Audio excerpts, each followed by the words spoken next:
Haleluya. Puji Tuhan. Ya. Kita bersyukur Tuhan mengembalikan kita kembali ke dalam rumah Tuhan. Seberapa banyak kita bisa hadir pada hari ini. Kita akan melihat satu ayat firman Tuhan.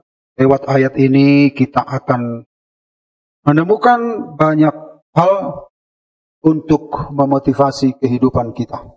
Yohanes 16 ayat 33. Yohanes 16 ayat 33. Mari kita baca bersama-sama. 1, 2, 3. Semuanya itu kukatakan kepadamu, supaya kamu beroleh damai sejahtera dalam aku. Dalam dunia kamu menderita penganiayaan, tetapi kuatkanlah hatimu. Aku telah mengalahkan dunia. Haleluya. Sekali lagi dengan semangat Bapak Ibu ya. 2, 3, ya. Semuanya itu kukatakan kepadamu, supaya kamu beroleh damai sejahtera dalam aku. Dalam dunia kamu menderita penganiayaan, tetapi kuatkanlah hatimu, aku telah mengalahkan dunia. Haleluya. Jadi Bapak Ibu Saudara yang terkasih, kalau kita perhatikan ayat ini adalah satu ayat yang ternyata ada kata di mana Yesus sendiri yang mengatakan beberapa kali di dalam Perjanjian Baru. Kalau kita perhatikan Bapak Ibu di sini, tetapi kuatkanlah hatimu. Aku telah mengalahkan dunia. Kata kuatkanlah hatimu di sini, kalau kita lihat di dalam bahasa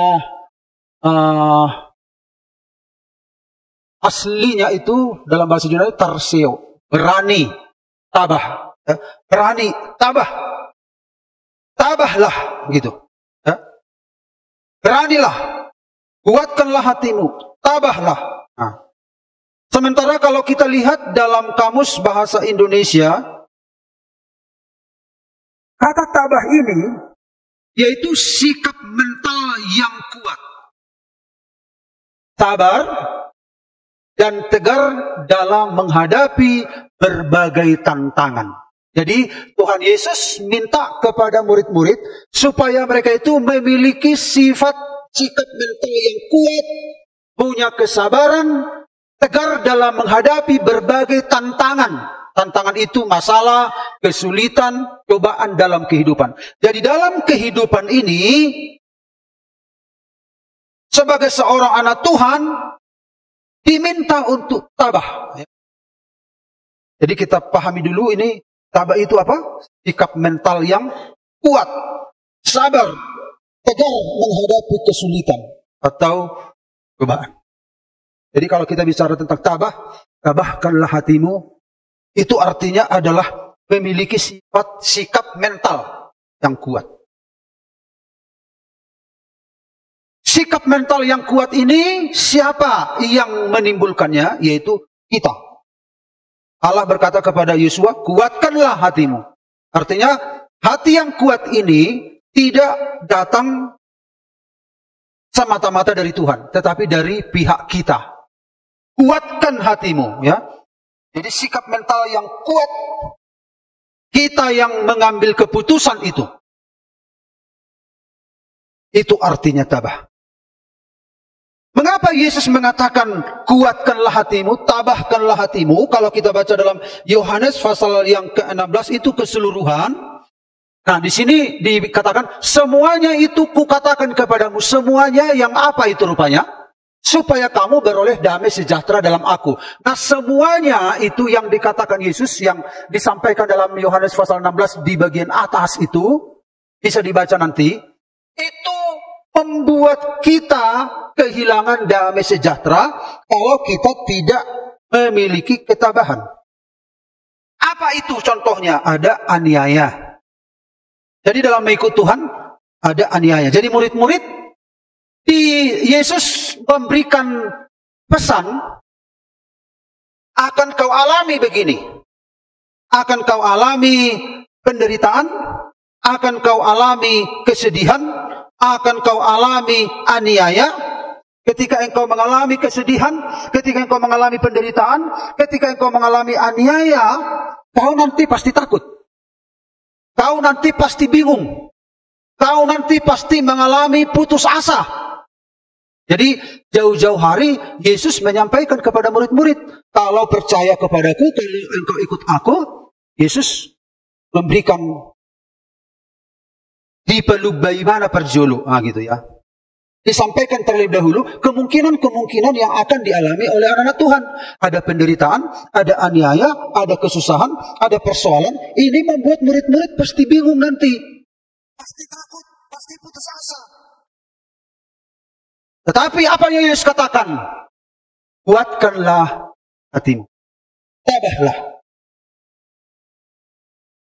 Jadi saudara-saudara, ketika kita percaya pada Tuhan, ada sebuah nyanyian berkata, saudara-saudara, dia tak pernah janji selalu akan panas. Dia tak pernah dia janji selalu kan panas. Tidak selalu ada persoalan. Dia tidak janji kalau ikut Tuhan wajib ada persoalan, enggak, tidak. Tapi mengantisipasi, karena kita yang ada di bawah kolong langit ini tidak lepas dari musim-musim yang berubah silih berganti. Selagi masih ada bumi, katanya, tidak bisa lepas dari pergantian musim. Tak pernah dia janji selalu kan hujan. Artinya, kalau kita percaya pada Yesus, otomatis berkat terus, tenang terus, damai terus, enjoy terus. Dia tidak janji. Tapi dia berjanji memberikan. Nah, ketika hal itu terjadi, makanya penulis-penulis lagu Kristen berkata, musim akan selalu berganti. Musim memang selalu berganti, kita hadapi. Kuatkanlah hatimu, tabahkanlah hati. Jadi saudara-saudara, Yesus memberikan dorongan kepada murid-murid supaya mereka, hari ini kita akan berbicara tentang ketabahan pengikut. Amin. 3 tumpuan. Ya, ini kalau Bapak Ibu lihat orang ini sedang melewati sungai, tentu kalau tidak ada tumpuan kaki, dia tidak bisa berjalan lewat sungai itu. Tumpuan, ya. 3 tumpuan yang diletakkan Kristus menjadi dasar ketabahan umatnya. Jadi kalau Yesus berkata tabah, berarti dia memberikan pijakan. Karena saudara-saudara, ketabahan yang sejati itu harus punya tumpuan yang untuk bisa bertahan. Harus ada tempat berpijak, menopang supaya kita stabil dan kuat. Jadi kalau kita nasihati orang tabahlah apa pijakannya? Di mana dia bertumpu untuk tabah? Nah, saudara-saudara, ketabahan tanpa tumpuan seperti bangunan tanpa fondasi. Jadi Yesus meletakkan fondasi, dan di atas fondasi itu dia meletakkan tabahnya. Dia meletakkan fondasinya. Kalau coba dikatakan tabahlah, katanya, tapi tidak ada pijakan dia. Lewatilah sungai itu, katanya, tapi lewatilah dengan tabah, tapi dia tidak punya pijakan-pijakan. Jadi Yesus itu setiap dia berkata, dia meletakkan pijakan-pijakan, tumpuan, sehingga anak Tuhan itu bisa kokoh, bisa saudara-saudara melangkah dengan penuh pengharapan. Jadi kalau tanpa tumpuan, seperti bangunan tanpa pondasi, mudah goyah, hidup dalam ketakutan, kecemasan, tidak punya harapan dalam penderitaan. Dalam kehidupan Kristen, Yesuslah tumpuan itu. Yesuslah tempat pijakan itu untuk melangkah. Jadi kalau dia mengatakan, tabahlah, mari kita lihat Bapak Ibu, saudara-saudara. Tumpuan yang pertama dalam Yohanes 16 ayat 33, semuanya itu kukatakan kepadamu supaya kamu beroleh damai sejahtera dalam aku.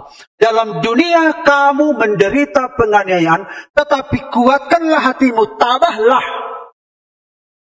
Aku telah mengalahkan dunia. Jadi saudara-saudara, tumpuan yang pertama, Yesus katakan, Yesus Kristus telah mengalahkan dunia.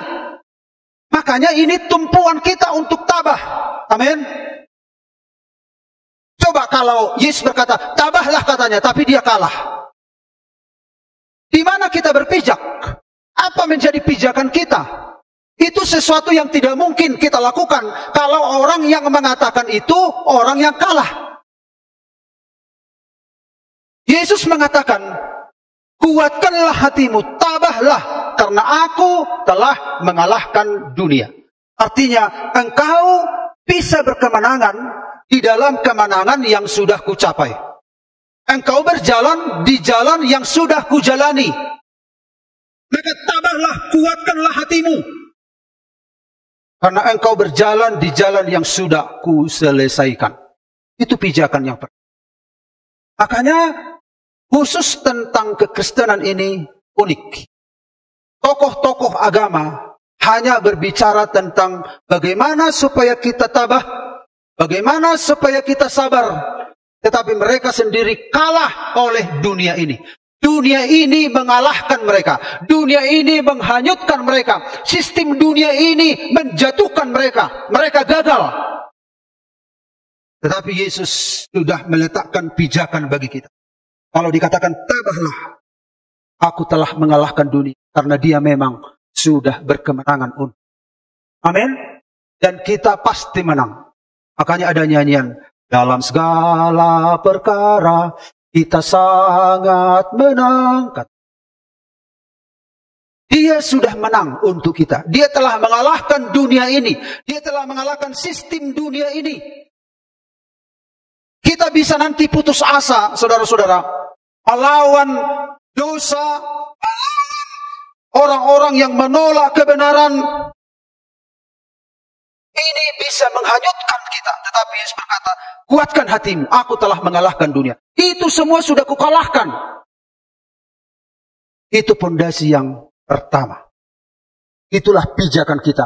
Jadi kalau Tuhan meminta kita supaya kita tabah, Dia meletakkan kita di sebuah pijakan di mana dia sendiri sudah melakukannya. Dan orang-orang yang tabah dengan memiliki tumpuan kaki di atas batu karang, dia akan menyelesaikan pertandingan. Rasul Paulus berkata, aku telah mencapai garis akhir. Aku telah memelihara iman. Aku telah mengakhiri pertandingan. Karena setiap orang yang berpijak pada batu karang akan berhasil mengakhiri pertandingan. Akan berhasil mencapai garis akhir. Akan berhasil memelihara iman. Karena semua perlombaan yang sedang diperlombakan bagi kita, itu adalah perlombaan yang sudah dimenangkan oleh Tuhan untuk kita. Amin. Dia sudah memenangkan untuk kita. Jangan dipajujui mana kita, maju-maju, narai mana sendiri. Lalu, enggak. Tuhan kita tidak seperti itu. Makanya dia jadi manusia untuk bertarung bagi kita. Untuk memenangkan pertempuran bagi kita. Karena itu dia katakan, tabahlah, tabahkanlah hatimu. Aku telah mengalahkan dunia. Dunia ini tidak akan bisa mengalahkanmu. Karena engkau adalah anakku. Aku telah memenangkannya untuk tidak ada alasan bagimu untuk tidak tabah. Tidak ada alasan bagimu berkata aku tidak mungkin. Aku sudah memenangkannya untuk. Saudara-saudara, kita mungkin pernah mendengarkan ini adalah Yesus Kristus yang sudah memenangkan semua peperangan kita.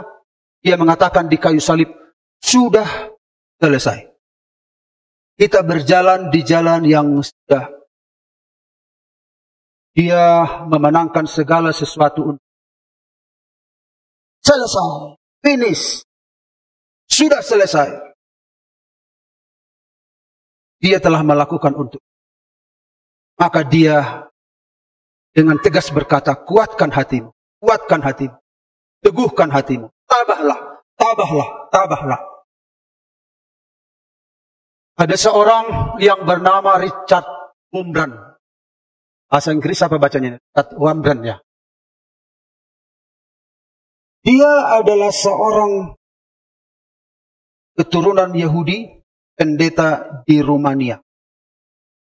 Siksa selama 14 tahun memberitakan Injil bahwa dia disiksa, dia ditikam. Jadi kalau dia pernah menghadap parlemen Amerika, dia buka bajunya, dia tunjukkan semua bekas-bekas lubang ditusuk. Dia ditusuk.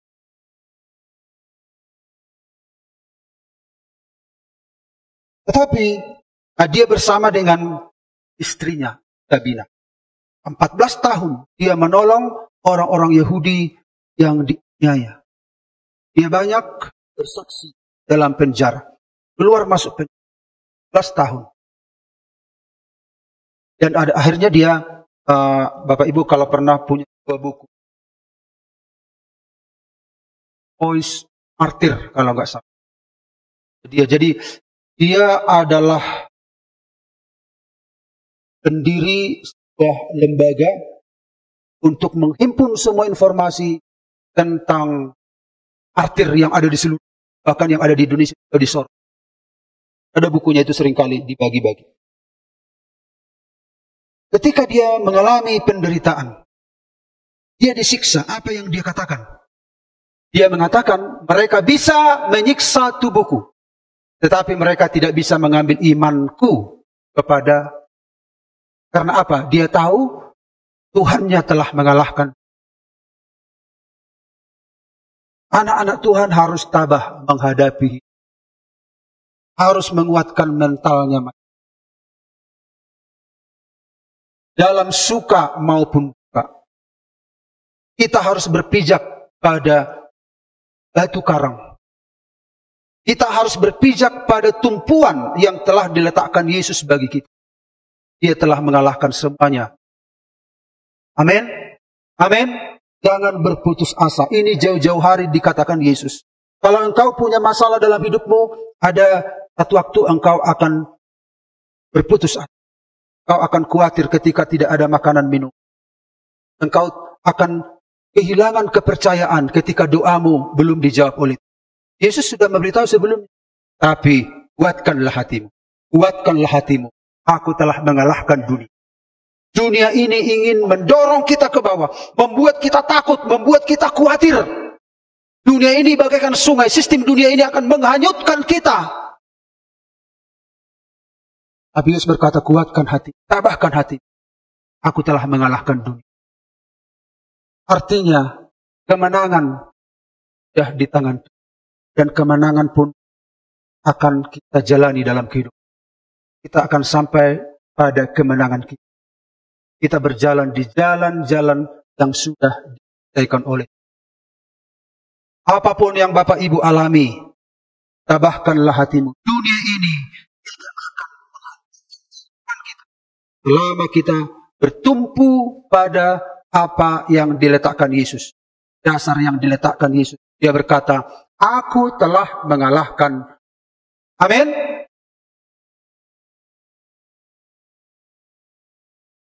Tidak ada yang bisa mengalahkan anak-anak Tuhan. Kalau dia memegang perkataan Yesus. Kenapa orang-orang ini bisa menyelesaikan pertandingannya? Karena apa yang Yesus katakan yang mereka pegang. Apa yang Yesus lakukan yang mereka imani. Jadi mereka tidak goyah apapun yang mereka alami. Dalam dunia kamu akan menderita, mengalami aniaya. Tapi kuatkanlah hatimu. Tabahlah. Milikilah mental yang kuat. Lalu yang kedua kita melihat Bapak Ibu, tumpuan yang kedua sebagai dasar ketabahan pengikut Kristus. Matius 9 ayat 2, maka dibawa oranglah kepadanya seorang lumpuh yang terbaring di tempat tidurnya. Ketika Yesus melihat iman mereka, berkatalah ia kepada orang lumpuh itu, percayalah. Di dalam bahasa Yunani, tabahlah hai anakku, dosamu sudah diampuni. Tumpuan yang kedua adalah Yesus Kristus telah mengampuni dosa kita. Inilah yang keluar dari mulut Yesus. Yesus sudah mengampuni dosa kita. Bukankah segala dosa pelanggaran kita ini yang menuduh kita, yang mengintimidasi kita, kita jadi kehilangan damai sejahtera, kehilangan sukacita. Dosa adalah masalah terbesar. Karena dosa ini memisahkan kita dari Allah. Dan dosa inilah yang menuduh, yang mengintimidasi kita, yang menghancurkan kita. Yesus datang untuk menyelesaikan dosa. Jadi Yesus datang ke dunia ini menyelesaikan dosa. Betapa banyak anak Tuhan kerjanya tertuduh terus, terintimidasi terus. Bagaimana dia bisa menjalani hari-harinya? Kalau saya katakan kepada kita, dosamu sudah diampuni, saudara, saya tidak punya kekuatan. Dan saudara tidak perlu mengklaim perkataan saya. Tapi yang mengatakan ini siapa? Yesus, Sang Juru Selamat. Disinilah tumpuan ketabahan kita. Ada seorang saudara-saudara yang bernama Tokichi Ishii. Nah, dari namanya ini kira-kira orang mana nih Bapak Ibu? Orang apa Pak Bakara? Jepang. Ini Tokichi Ishii ini adalah seorang pembunuh. Dia dikenal sebagai harimau. Dia orang jahat, 20 kali keluar masuk penjara. Karena dia membunuh banyak orang. Dan dia dieksekusi untuk hukuman gantung. Betapa jahatnya orang ini. Kemudian ada 2 orang penginjil wanita. Masuk ke dalam penjara, memberikan kitab perjanjian baru. Jadi sejahat-jahatnya orang, dia punya ketakutan juga kalau mau mati. Kemudian saudara-saudara, apa yang terjadi? Dia membaca Alkitab. Dia membaca, saudara-saudara, Lukas 23:34. Yesus berkata, ya Bapa, ampunilah mereka, sebab mereka tidak tahu apa yang mereka perbuat. Ayat ini diilhami oleh Tuhan langsung berbicara. Dia adalah orang yang tidak punya tujuan hidup. Dia adalah penjahat yang tidak punya hati nurani. Tapi ketika dia baca firman ini, ada terang ilahi yang menyinari pikirannya. Manusia di luar Tuhan pikirannya gelap. Tetapi ketika Injil diberitakan, ada terang yang menyinari.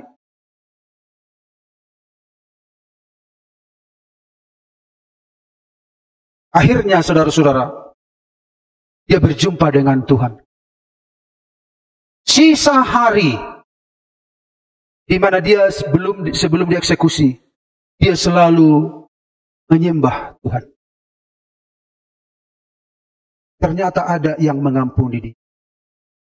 Ada yang mengasihi. Dia seperti orang yang tidak dipenjara. Waktu dia ada di luar, dia secara manusia dia orang bebas, tetapi dia adalah orang terpenjara.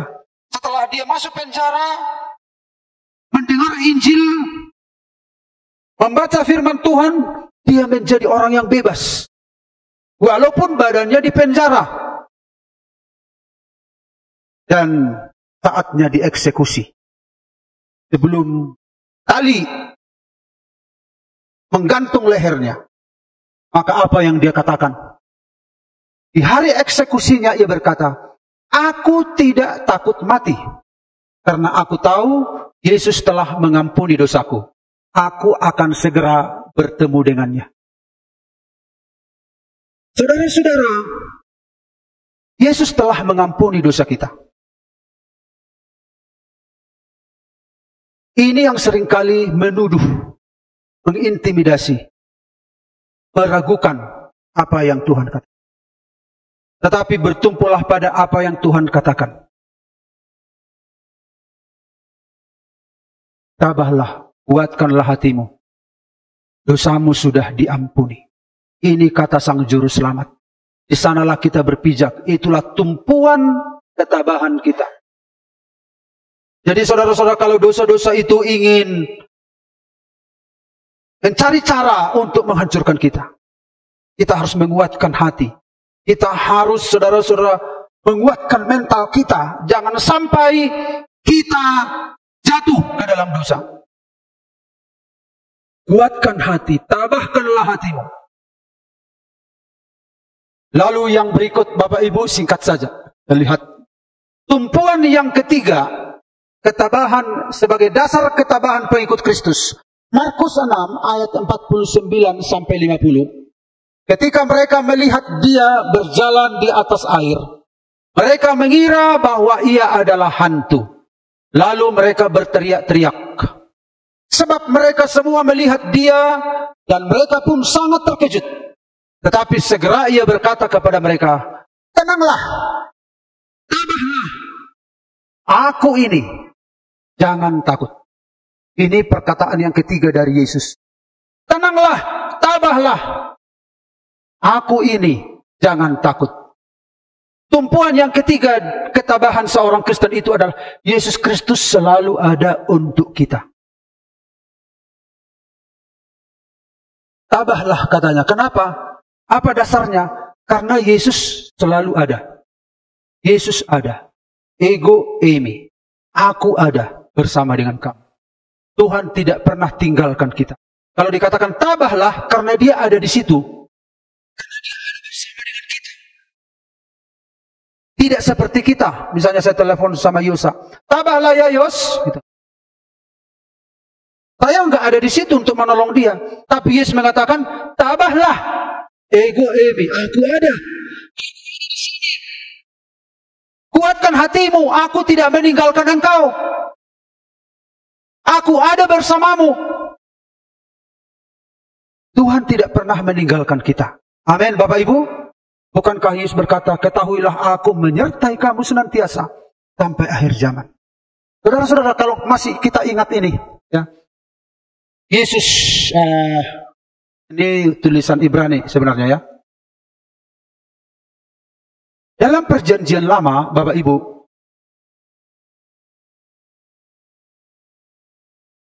ini Musa, Allah memberitahu namanya kepada Musa.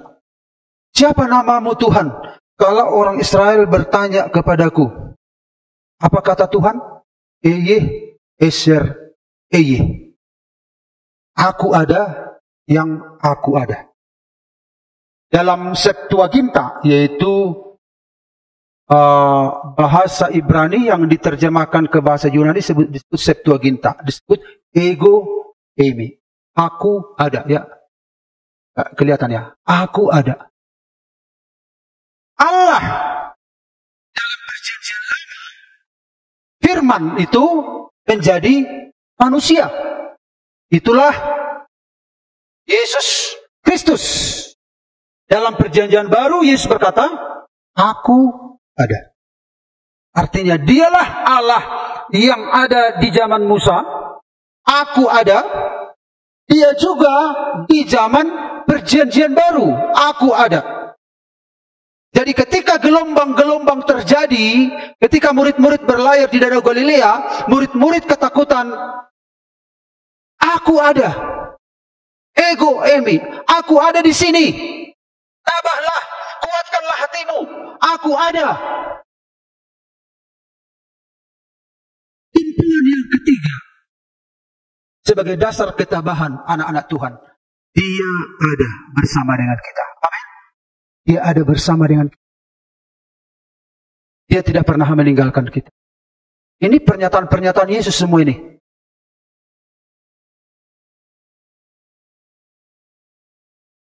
Dia adalah Tuhan. Dia adalah Tuhan dalam perjanjian lama. Dia adalah Tuhan dalam perjanjian baru. Yesus berkata kepada orang Yahudi, sebelum Abraham ada, aku sudah ada. Karena orang Yahudi berkata, umurmu belum 50 tahun. Engkau mengatakan bahwa engkau sudah ada, begitu. Padahal Yesus adalah Yahweh yang menjadi manusia.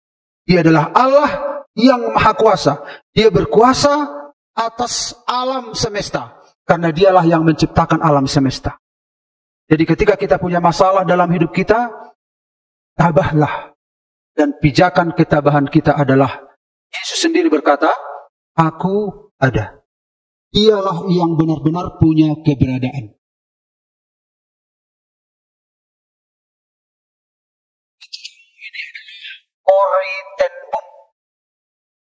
Corrie ten Boom ini adalah wanita Kristen Belanda.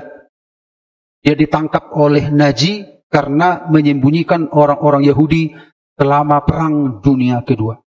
Seorang wanita.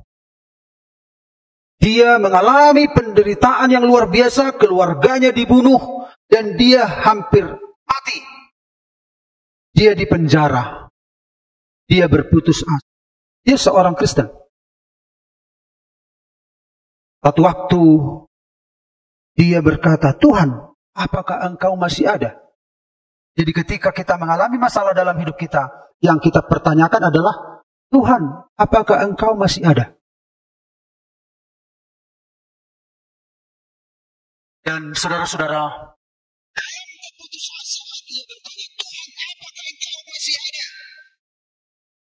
jadi rasa putus asa, rasa takut, rasa khawatir ini menguasai pikiran kita sampai kita meragukan Tuhan. Tidak heran Yesus telah memberitahu sebelumnya. Jadi dalam ikut Tuhan ini enggak muluk-muluk, tetapi dalam kebenaran, dalam kenyataan hidup. Tuhan bukakan semua. Bukan sebuah angan-angan. Tuhan beritahu semua kenyataan-kenyataan yang akan dialami.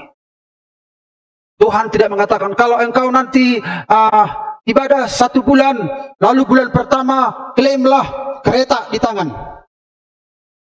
Nanti kalau kau datang lagi ke gereja, bulan yang ketiga klaim, percaya sama Tuhan, pasti ada mobil. Tuhan tidak begitu. Tuhan bisa memberkati kita, tetapi bukan begitu caranya. Bukan begitu caranya. Tuhan bisa memberkati kita apa saja yang kamu minta, katanya. Tuhan pasti bisa melakukannya, tapi bukan seperti itu caranya yang diajarkan oleh orang gereja-gereja teologi kemakmuran di zaman sekarang ini. Tuhan terus terang mengatakan demikian. Corrie ten Boom ini, dia disiksa sebagai seorang wanita. Dia meragukan Tuhan, apakah engkau masih ada? Namun satu malam di dalam selnya, ia merasa hadirat Tuhan begitu nyata firman-Nya. Aku ini, jangan takut. Aku ada. Dan kepada Corrie ten Boom ini, aku ini, jangan takut. Inilah pijakan kita untuk tabah. Tuhan ternyata ada. Hanya kita yang tidak merasakan kehadirannya. Bukan berarti Tuhan tidak ada. Tuhan ada di sini. Sadrak, Mesak, Abednego, ketika mereka dimasukkan ke dalam dapur api, mereka tidak pernah membayangkan pengalaman ada sosok bersama dengan mereka dalam api. Yang mereka tahu adalah mereka harus tabah, mereka harus setia, mereka harus kuat dalam Tuhan apapun resikonya. Tetapi kenyataannya ketika mereka dilemparkan dalam dapur api, Tuhan ada sama dengan mereka. Dalam keadaan apapun, Tuhan selalu ada. Itulah pijakan ketabahan kita. Tidak ada alasan untuk kita tidak tabah. Tidak ada alasan untuk kita tidak menguatkan hati. Itu semua dialami oleh rasul-rasul. Bahkan sampai akhir hidup mereka. Mereka membawa ketabahan itu sampai akhir hidup mereka. Mereka tidak pernah meninggalkan Tuhan. Karena pijakan mereka adalah apa yang Yesus katakan. Yesus adalah firman yang menjadi manusia. Yesus adalah sang pencipta alam semesta. Dia menciptakan dengan firman-Nya.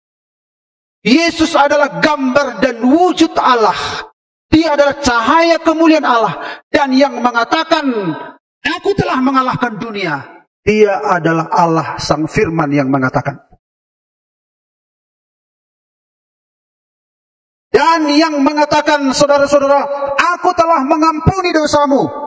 Yang mengatakan adalah sang Allah sendiri yang kepadanya kita berdosa. Dan dia sendiri yang mengatakan, aku mengampuni dosamu. Andai kata saya yang mengatakan, atau Rasul yang mengatakan, atau Yohanes yang mengatakan, bukan kepada Yohanes kita berdosa. Bukan kepada Paulus kita berdosa. Kepada Allah kita berdosa. Tapi yang mengatakan aku mengampuni dosamu adalah Allah sendiri. Allah sendiri. Dan yang mengatakan aku ada Allah sendiri. Perkataan Yesus menjadi tumpuan ketabahan. Bukankah iman Abraham itu bertumpu pada perkataan Allah? Abraham percaya bahwa Allah sanggup membangkitkan orang mati. Abraham percaya Allah sanggup mengadakan dari yang tidak ada menjadi ada.